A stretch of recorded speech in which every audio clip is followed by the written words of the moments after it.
The lab result that saved a child's life at the last minute. Sometimes, a life hangs on a single paper. This is the true story of a 7-year-old boy whose life was slipping away until a rushed lab result arrived at the very last second, and everything changed. Disclaimer: this story is inspired by real events and dramatized for storytelling. Names and certain details have been changed to protect the privacy of individuals involved. Viewer discretion is advised. It was a humid Tuesday morning at New Grace Children's Hospital. The pediatric emergency ward was unusually full. Among the chaos, a nurse wheeled in a pale, unconscious boy, his name, Dawson Adebayo, age 7. His parents, barely holding back tears, had rushed him in from a rural community nearly an hour away.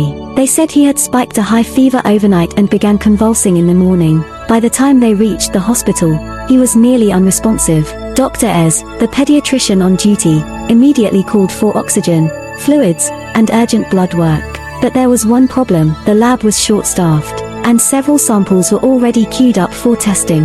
The clock starts ticking. Dawson's condition worsened by the minute. His heart rate was elevated, breathing shallow, and his limbs began to stiffen, classic signs of severe infection or metabolic crisis. But without the lab results, the team couldn't pinpoint the right treatment. They suspected cerebral malaria, but there were complications. His pupils were sluggish, he wasn't sweating, and there were signs of kidney involvement. Get the lab to push his sample up the queue, Dr. Ez said, voice tight with urgency. Nurse Dami ran to the lab with the sample herself. Inside the lab, in the hospital lab, technologist Mr. Kayode was already swamped. His table was full: blood counts, malaria parasite slides, electrolyte panels, and urgent crossmatches. He barely looked up when Nurse Dami arrived. Please, she said, breathless, it's a child. He's seizing. Dr. Ez says it's life or death.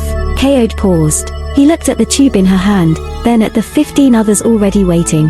Without a word, he set aside what he was doing, and began processing Dawson's blood. A race against time. Back in the emergency unit, Dawson's breathing had worsened. They placed him on oxygen. His hands were turning cold. His mother knelt beside the bed, whispering prayers. God, don't take my only son. Please, please. Dr. Ez gave a dose of anticonvulsants to stop the seizures temporarily, but he couldn't administer the antimalarial injection until he was certain. A wrong drug could destroy Dawson's kidneys completely. The lab was their only hope.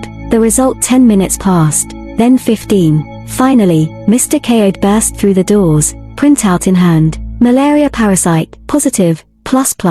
Creatinine high, urea high, sodium dangerously low. Dr. Ez scanned the results. Diagnosis confirmed: severe cerebral malaria with early renal failure. Immediately, he began 4 Artas unit, adjusted fluids carefully, and started treatment to stabilize the boy's electrolytes. The next hour was tense. Everyone watched the monitors. The child's oxygen levels rose slowly. His mother never stopped praying. Turning point at exactly 4:46 p.m., Dawson opened his eyes. It was brief, just a flutter, but the room froze. Then his hand moved slightly. Nurse Dami burst into tears. He's responding, she cried. By nightfall, Dawson was stable, though still critical. But for the first time since morning, there was hope.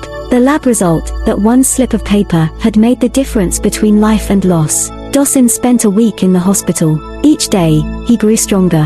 He began to talk again, whispering thank you to every nurse. By the 7th day, he was walking with help. Before he was discharged, his mother returned to the lab with a small bag of fruit and a handwritten note. To Mr. Kayode it read, "You didn't just run a test, you gave me my son back."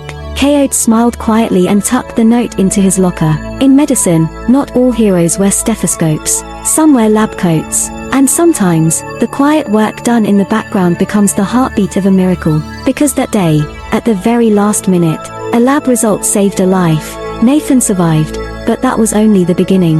The truth behind his sudden illness, it would shock his mother and reveal a bigger danger hiding in plain sight. The strange symptoms return. Nathan was discharged 5 days after the scare. The hospital staff cheered when he walked out, smiling, stronger, holding his mom's hand. But barely a week later, he fainted again. This time, it happened at school. No fever, no vomiting, just sudden dizziness, followed by unconsciousness. He was rushed back to St. Gideon's. The suspicion deepens. Dr. Adalby, now more concerned than ever, ordered a more comprehensive set of tests, not just malaria and glucose this time, but also thyroid function, liver enzymes, and toxicology screening. Grace, the lab scientist, was shocked by what she found: low blood glucose again, but no malaria. Another test revealed traces of salicylates, a compound found in certain herbal remedies. The mother's confession. In a private meeting, Dr. Adalby gently asked Ijeoma, "Has Nathan taken anything apart from what we prescribed?" Ijeoma hesitated,